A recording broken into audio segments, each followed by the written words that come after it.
Hello everyone, today we dive into the world of reading with Amberlynn. It really interested me what kind of book she reads.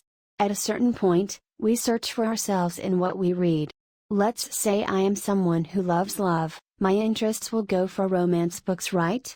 Well, let's see what it is for Amberlynn. I divided the books she read into categories. Let's start strong, books about people who had a hard upbringing / hard lives overall. I won't say a thing now. Be an ongoing thing. Okay. So this book is also part of my 5 that I will be reading soon. It's called Can't Get There From Here from Todd Strasser. My girlfriend actually got this for me. She went into Goodwill one day. She was looking for herself, but she knows I love to read, so she was looking at the books and she's like, oh my god, this sounds like something Amberlynn would like, so she got it for me. There is a back part, so I'm gonna read it to you guys. I know this video isn't for everybody, but if you're a reader like me, then please enjoy this video. So the back of it says, her street name is Maybe.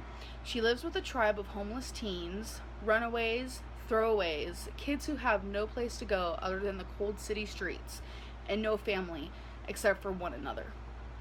Abused, abandoned, and forgotten, they struggle against the cold, hunger, and constant danger.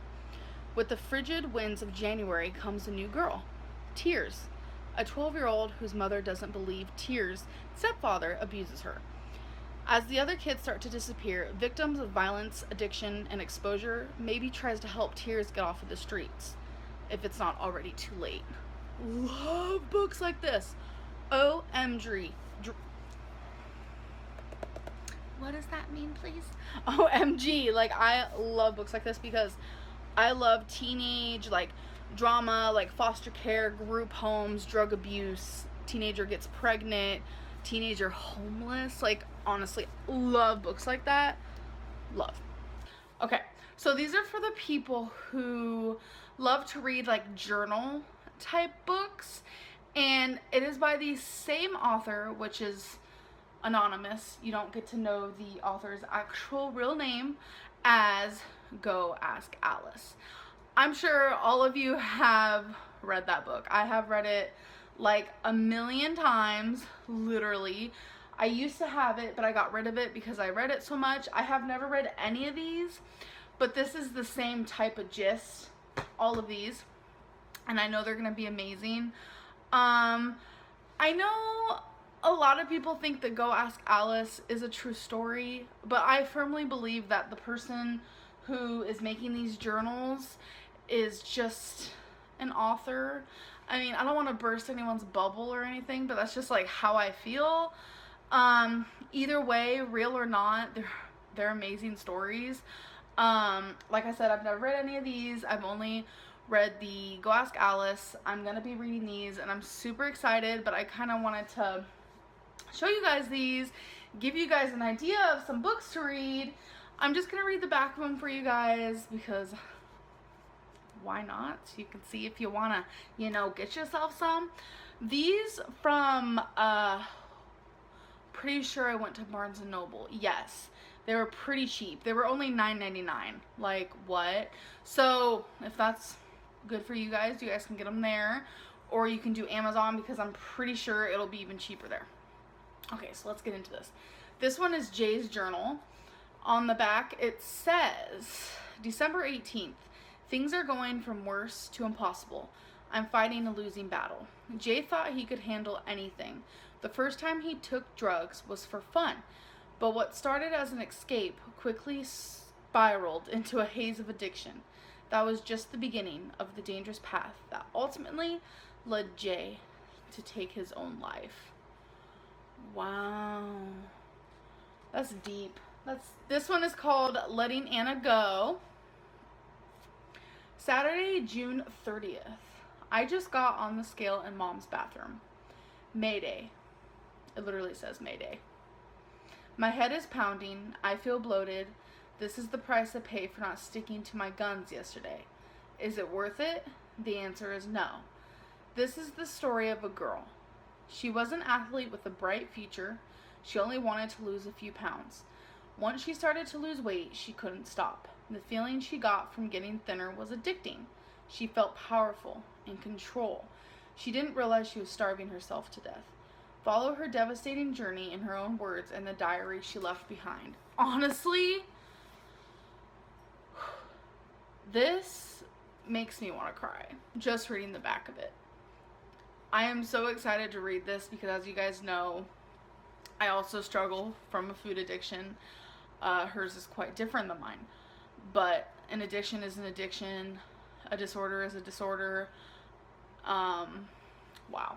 This one's called Calling Maggie May. Friday, February 20th. After that last date, I'm thinking again about quitting.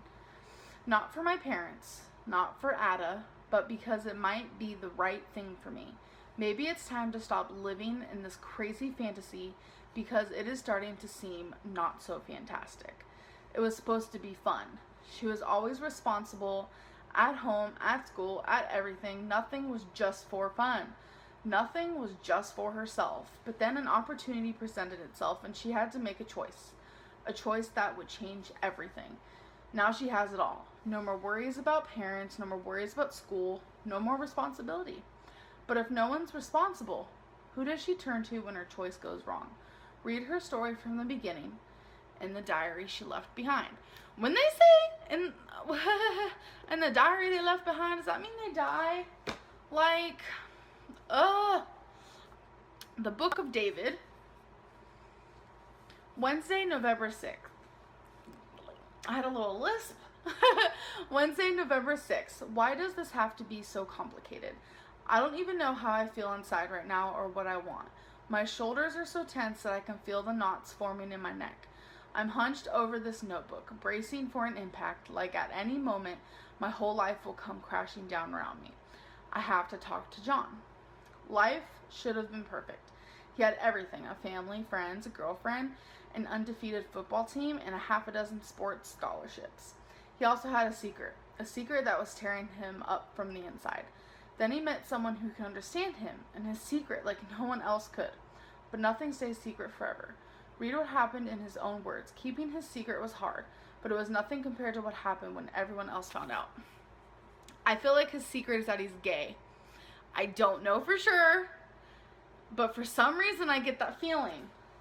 And I'm gay, so I know I'm going to really enjoy that one. So the last one is called Lucy in the Sky, November 20th. I wish I'd never done any of it. It's not because it made me feel so bad. It's because it made me feel so good. It can happen to anyone.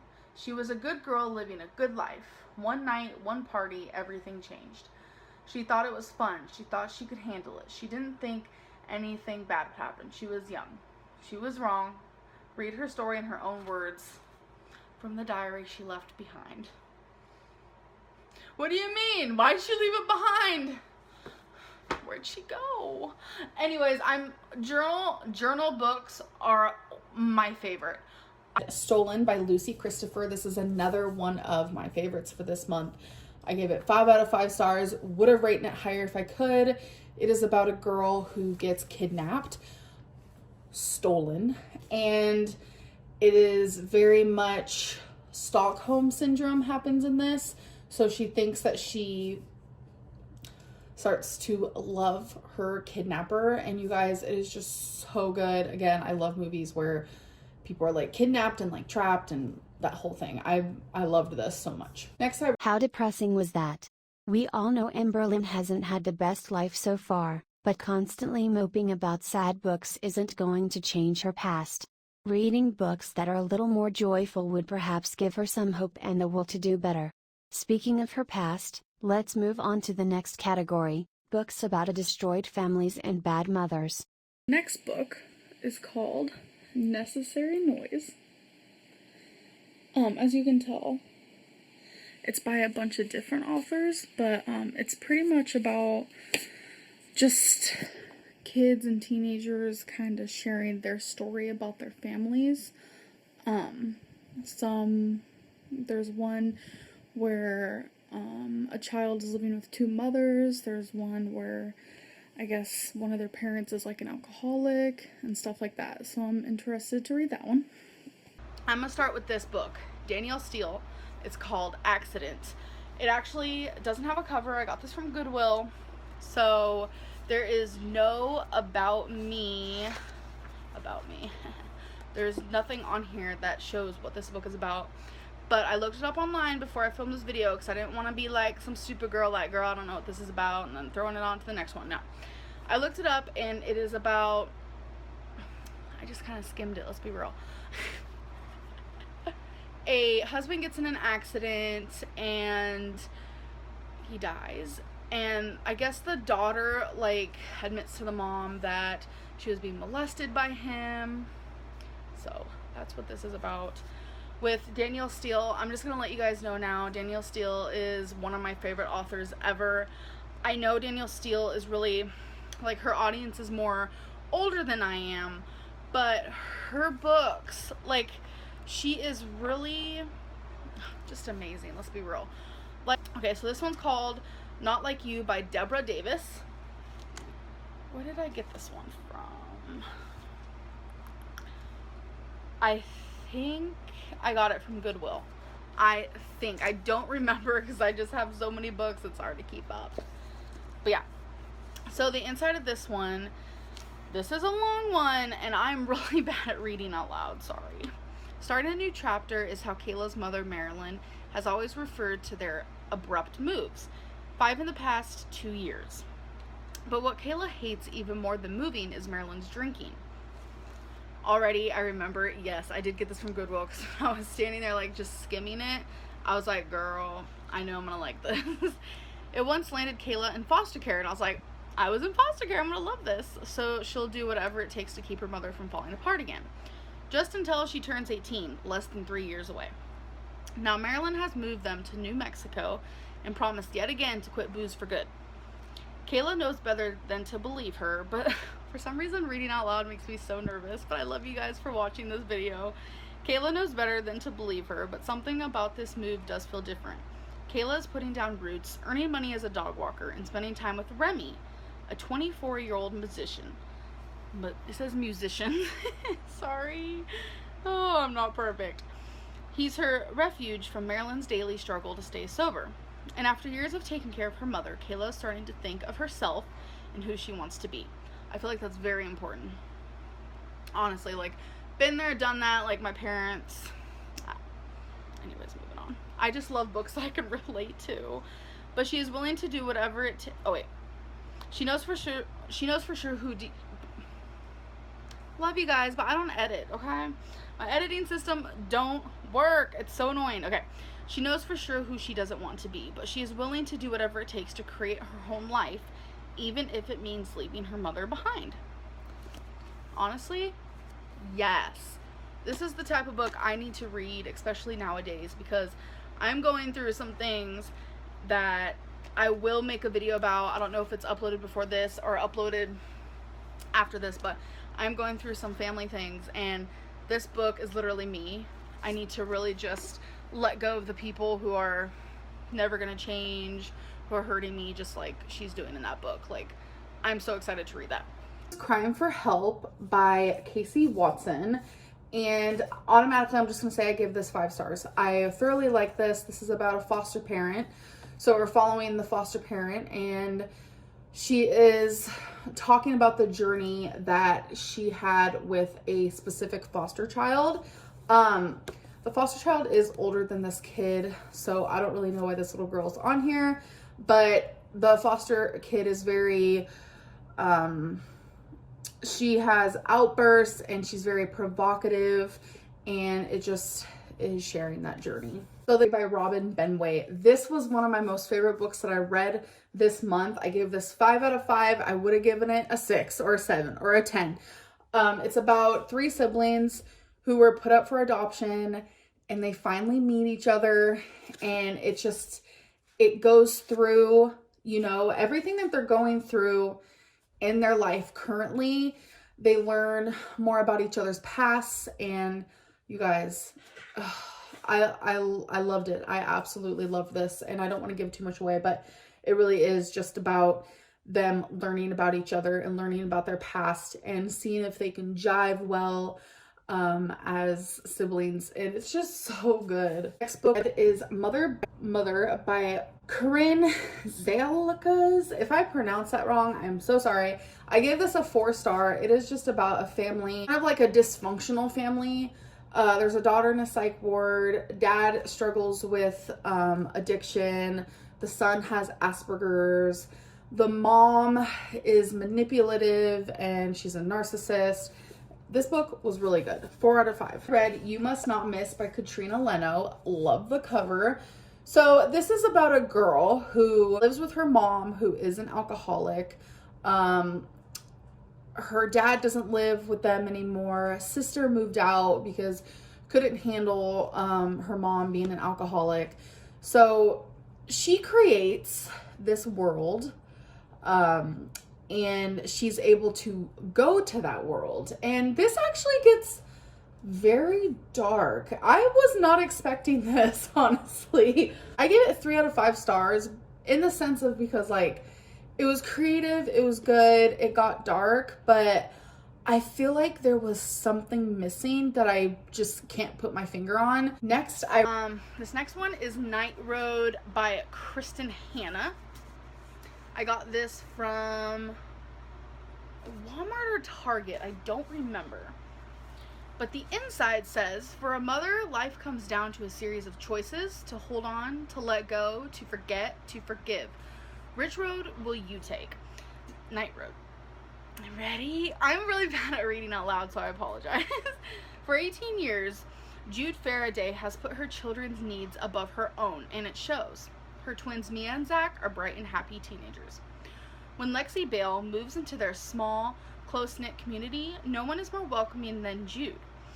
Lexi, a former foster child with a dark past, quickly becomes Mia's best friend. Then Zach falls in love with Lexi, and the three become inseparable. Jude does everything to keep her kids on track for college and out of harm's way. It has always been easy until senior year of high school. Suddenly, she is at a loss.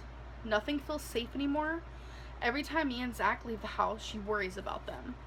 On a hot summer's night, her worst fears are realized. One decision will change the course of their lives. In the blink of an eye, the Faraday family will be torn apart and Lexi will lose everything.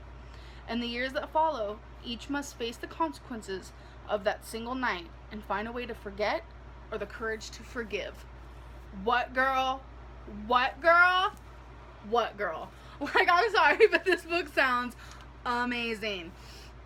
And this is not a young adult book. So this is for older people, but you can read it at any age, girl. If you can read at 12, give it a go. Give it a book. Is called Jane in Bloom by Deborah Litton. I got this from Ollie's. It is about Jane's big sister Lizzie has always been the center of attention. No one ever pays attention to boring, plain Jane. But Jane's 12th birthday marks the beginning of Lizzie's final descent into a fatal eating disorder. And Jane discovers that the only thing harder than living in her big sister's shadow is living without her. In the wake of tragedy, Jane learns to look through her camera lens and frame life different, embracing her broken family and understanding that every girl has her season to blossom. I just thought it sounded really good. About an eating disorder.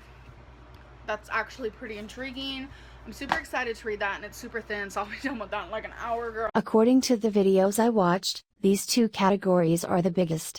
She reads almost only on these topics. It's all very depressing. It's like she loves being sad and miserable. Books are made to escape, so why is she escaping in stories so close to hers? Anyways, thanks for watching. I hope you liked the video. See you next time.